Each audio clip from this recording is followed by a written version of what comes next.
The Common Core Dilemma by Mercedes Schneider is a look into the history, standards, and development of Common Core, exposing its truth and taking a look into the messy background that the developers of Common Core have hidden from us.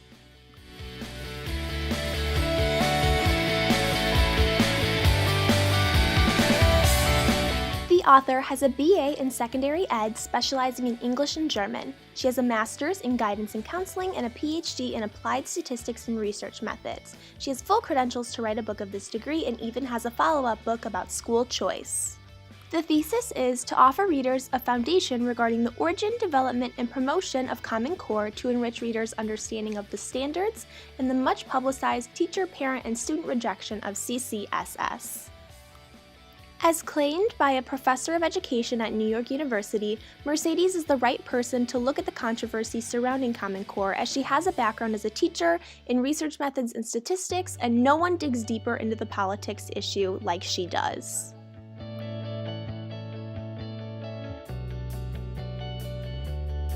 The first is to explain who really owns our schools using a business-like approach. She attacks her sources directly and shuts down any possibility of redemption. Next, she uses the history of Common Core to highlight its fatal flaws. She opens the door to organizations like CCSSO and NGA, as well as the involvement of Bill Gates, to expose the Common Core's origins. I'm saying, and I hope I can make this clear, I believe in the Common Core because of its substance and what it will do to improve education. And that's the only reason I believe in the Common Core. And I have no, this is giving money away. This is philanthropy. This is trying to make sure students have the kind of opportunity I had.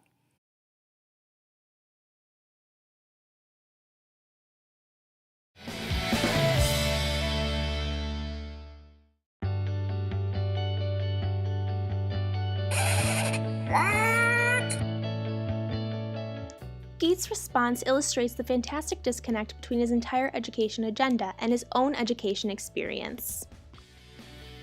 Is what I'm hearing when I talk to people in education policy. The running joke is, sooner or later, everybody works for Gates. We fund people to look into things. We don't fund people to say, okay, we'll pay you this if you say you like the Common Core. We've never done anything like that. Why you always lying? Oh my God. Shout out, lying. Always lying to me.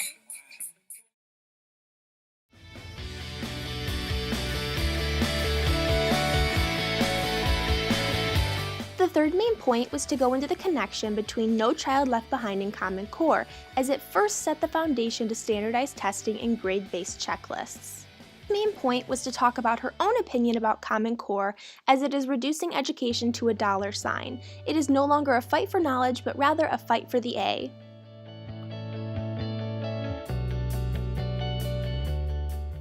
Schneider provides rationale for why we should read her book. As teachers, Common Core will control our schooling, and we need to know who our manager is to keep our jobs. We will be grasping to impress and succeed through standards other than our own. We need to be aware of the model we are teaching to help our students thrive under it as best we can. Not only teachers, but parents need to be active in their child's education. Knowing what they are learning and the standards they are required to learn allows parents to have most participation as possible, and reading this can help. Also, the general public needs to understand Common Core to know where their taxes are being drained.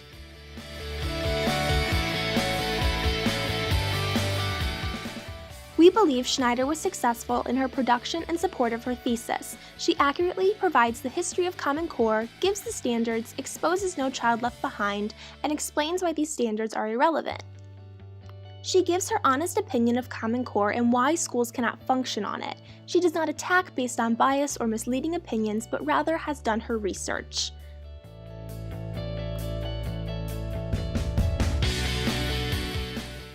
We recommend this book to teachers new and old who want to learn more about Common Core. It does an excellent job explaining each confusing aspect.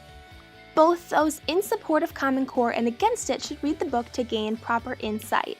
Also, parents who have children in the school system need to be mindful of what their children are learning under the Common Core methods.